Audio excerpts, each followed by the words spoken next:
Dear students of class 7, the topic of today is environment. आज हम लोग पर्यावरण के बारे में पढ़ेंगे जो क्लास 7 के लिए है।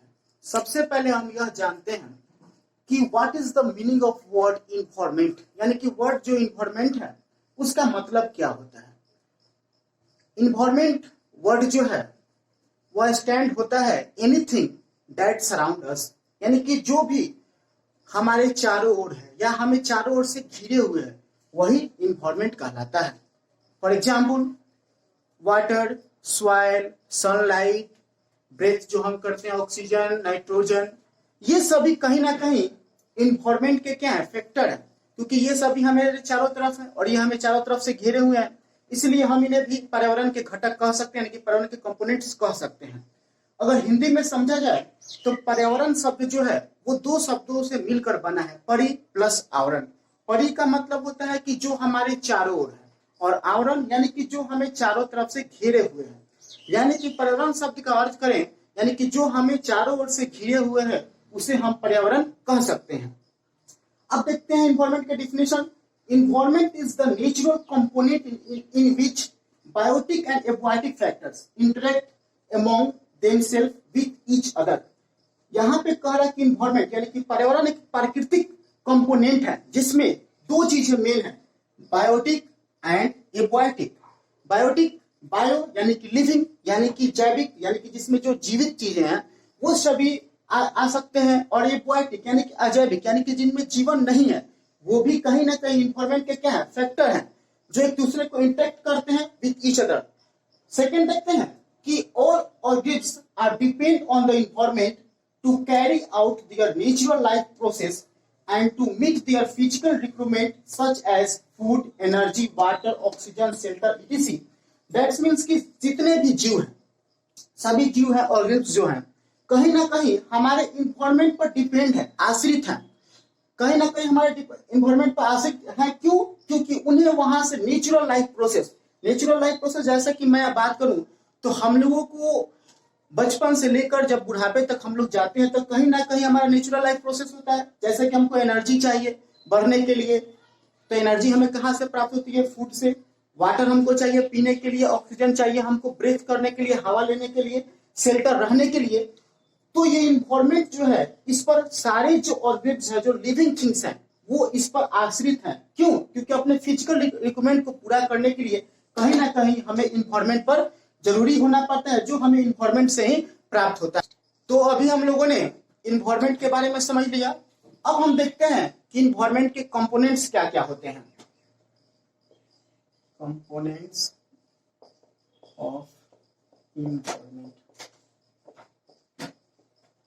कंपोनेंट्स ऑफ इन्वायरमेंट की बात की जाए तो इन्वायरमेंट को दो पार्ट में बांटा गया है, और ये दो पार्ट हैं। पहला नेचुरल इन्वायरमेंट,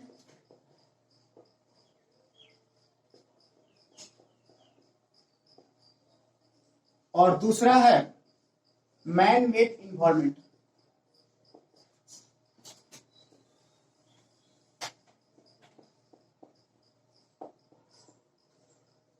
पहला है नेचुरल इन्वायरमेंट यानी कि प्राकृतिक पर्यावरण, और दूसरा है मैन मेड इन्वायरमेंट यानी कि मानव निर्मित पर्यावरण।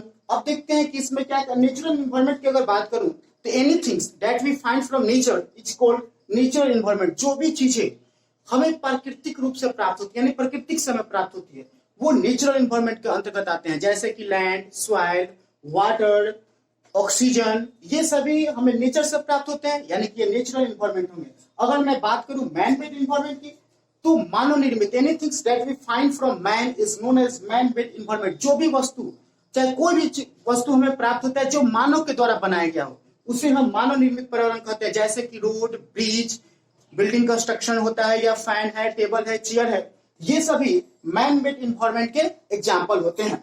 अब नेचुरल इन्वायरमेंट को भी दो पार्टों में बांटा गया है। ये कौन कौन से हैं? ये है बायोलॉजिकल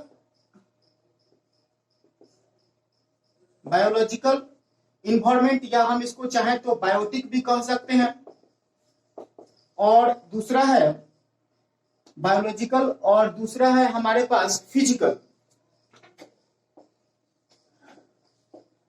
फिजिकल को अगर हम चाहें तो एबायोटिक भी कह सकते हैं। अब देखते हैं कि बायोलॉजिकल यानी कि जैविक। जैविक आप लोग जानते हैं कि बायो वर्ड का मतलब होता है लिविंग, यानी कि जो चीज जीवित है, जो मतलब कि जीवित है यानी कि जो मरता है, उसे हम बायोलॉजिकल के अंदर ला सकते हैं। यानी कि इट एनीथिंग जो इसमें इंक्लूडिंग होगा वो क्या होगा, बैक्टीरिया भी इंक्लूड हो सकते हैं, ऑर्गेनिज्म भी इंक्लूड हो सकते हैं नेचुरल बायोलॉजिकल इन्वायरमेंट में।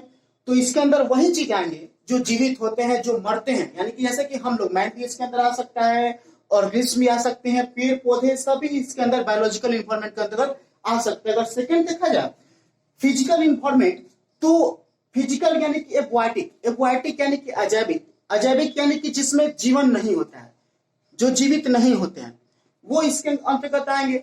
जैसे कि माउंटेन्स, डिजर्ट, सॉइल, वाटर, ये सभी इसके अंतर्गत आ सकते हैं, इसके अंदर आएंगे। अब चूंकि फिजिकल इन्वायरमेंट है, फिजिकल इन्वायरमेंट को भी 4 भागों में बांटा गया है। इसके 4 पार्ट कौन कौन से हैं ये हम देख लेते हैं। पहला है लिथोस्फीयर यानी कि स्थलमंडल। दूसरा एटमोस्फीयर यानी कि वायुमंडल। तीसरा हाइड्रोस्फीयर यानी कि जलमंडल। और चौथा है हमारा बायोस्फीयर यानी कि जैवमंडल, जहां पे लिथो, एटमो और हाइड्रो मिलते हैं। आइए बारी बारी से हम इनके बारे में बात करते हैं। तो सबसे पहले हम बात करेंगे लिथोस्फीयर के बारे में। लिथो वर्ड जो है वो स्टैंड होता है रॉक यानी कि चट्टान के लिए।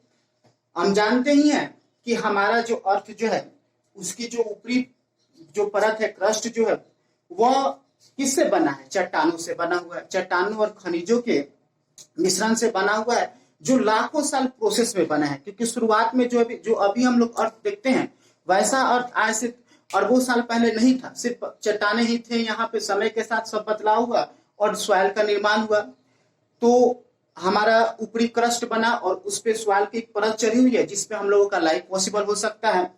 अगर लिथोस्फीयर की बात करें तो पूरे अर्थ पे ये लिथोस्फीयर जो है वो लगभग 25% के आसपास है, क्योंकि 2/3% जो वाटर है, तो रिमेनिंग पार्ट जो है वो लिथोस्फीयर है। एक चीज और कि यह इरेगुलर सरफेस है, यानी कि हर जगह अगर मान लिया जाए कि लिथोस जो हमारा स्थल मंडल है वो हर जगह समतल है, ऐसा नहीं है।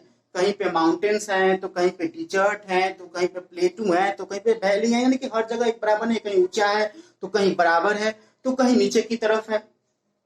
अगर मैं इसका बात करूं कि इन्वायरमेंट में किस प्रकार से सहायक है, तो सबसे पहला बात कि लिथोस्फीयर से ही हमें फॉरेस्ट प्राप्त होता है। फॉरेस्ट यानी कि जंगल, जो हमारे लिए पहले तो हमारे खाना बनाने के लिए जरूरी तो ईंधन का काम किया करते थे। फॉरेस्ट से, जंगल से लकड़ी काट के आता था, ईंधन का काम किया करता था। इसके अलावा घरों में जो कंस्ट्रक्शन होते हैं, जो टेबल चेयर या ये सब चीज बनती हैं, वो भी पेड़ पौधे से ही बनते हैं। इसके अलावा लिथोस्फीयर से हमें ग्रास लैंड प्राप्त होता है, जो ग्रेजिंग के लिए होता है, यानी कि जो छोटे मोटे पशु हैं जो घासों पर आश्रित होते हैं, उनके लिए जीवन देता है। इसके अलावा हमारे लिए यह सॉइल देता है, जिससे हम एग्रीकल्चर करते हैं, खेती करते हैं, जिससे कि हम अपने खाने के भोजन या दूसरे चीजों को प्राप्त करते हैं। तो लिथोस्फीयर जो है वो हमारे जीवन में एक अभिन्न रोल अदा करता है, और ये हमारे इन्वायरमेंट के लिए एक बहुत ही अच्छा कंपोनेंट्स है। सेकंड का बात करें, अगर हम एटमोस्फीयर की बात करें, तो एटमोस्फीयर यानी कि वायुमंडल हम जानते हैं कि अर्थ पे वायु का निर्माण जो हुआ है वो मेनी गैसेस से मिलकर बना है, बहुत सारे गैसेस से मिलकर बना है। इसमें अगर 2 मेन गैस की अगर मैं बात करूं, तो इसके 2 मेन गैस हैं, एक है ऑक्सीजन और दूसरा है नाइट्रोजन। ये 2 मेन गैसेस जो हैं, यह धरती पर लाइफ प्रोसेस के लिए बहुत ही ज्यादा जरूरी थे। ऑक्सीजन की अगर मात्रा देखी जाए तो 21% और नाइट्रोजन का मात्रा जो है वो 78% है। नाइट्रोजन जो है वो छोटे मोटे बैक्टीरिया के लाइफ के लिए ज्यादा जरूरी है, क्योंकि उससे उन्हें एनर्जी मिलती है। ऑक्सीजन की बात करें तो ऑक्सीजन हमारे लिए अति आवश्यक है, क्योंकि जब हम सांस लेते हैं और इनहेल करते हैं तो हम ऑक्सीजन लेते हैं, और जब हम एक्सहेल करते हैं तो CO2 करते हैं, यानी कि कार्बन डाइऑक्साइड करते हैं। और अगर CO2 की बात की जाए तो कार्बन डाइऑक्साइड जो है वह हमारे लिए तो आवश्यक नहीं है, लेकिन वो पेड़ पौधे के लिए आवश्यक है, क्योंकि वो CO2 को क्या करते हैं, इनहेल करते हैं, यानी कि वो उसको लेते हैं और ऑक्सीजन को वो रिलीज करते हैं। इसके अलावा अगर एटमॉस्फेयर की बात की जाए तो फोटोसिंथेटिक में भी यह बहुत ज्यादा हेल्पफुल होता है, यानी कि प्रकाश संश्लेषण प्रक्रिया में जब पेड़ पौधे भोजन बनाते हैं तो वो इसी का यूज करते हैं, हवा का ही यूज करते हैं। इसके अलावा वेदरिंग यानी कि सॉइल फॉर्मेशन में भी इसका एटमॉस्फेयर का बहुत ज्यादा जरूरी है, यानी कि यह भी इन्वायरमेंट के लिए अति आवश्यक है। थर्ड की तरफ चलते हैं, हाइड्रोस्फीयर। अब हाइड्रोस्फीयर को अगर देखा जाए तो ये जो वर्ड है, द वर्ड हाइड्रो, हाइड्रो यानी कि वाटर, यानी कि हाइड्रोस्फीयर जो है वो कौन सा है, जलमंडल के लिए आता है। हाइड्रोस्फीयर की बात की जाए तो पूरे अर्थ का, अगर पूरा हम लोग ले लें अर्थ की, तो इसे 2/3% है, यानी कि 75% पर अर्थ पे वाटर ही वाटर है। यह ओशियंस के रूप में है, लेक्स के रूप में है, पॉन्ड के है, अंडरग्राउंड वाटर के रूप में है और कुछ गैसेस के रूप में भी है। इसके अलावा अगर हाइड्रोस्फीयर की देखा जाए तो हमारे धरती पर हाइड्रोस्फीयर जो वो 3 रूपों में पाया जाता है, solid, liquid and gas. Solid आप जानते ही हैं, आइस को कहते हैं। लिक्विड यानी कि जो हम लोग वाटर पीते हैं जो होता है, और गैस वेपर को कहते हैं। जब हम वाटर को हीट करते हैं तो हीट करने के बाद वो वेपर के बनकर उड़ने लगता है। ये क्यों जरूरी है, अब इस बारे में बात करते हैं कि इन्वायरमेंट के लिए हाइड्रोस्फीयर क्यों जरूरी है।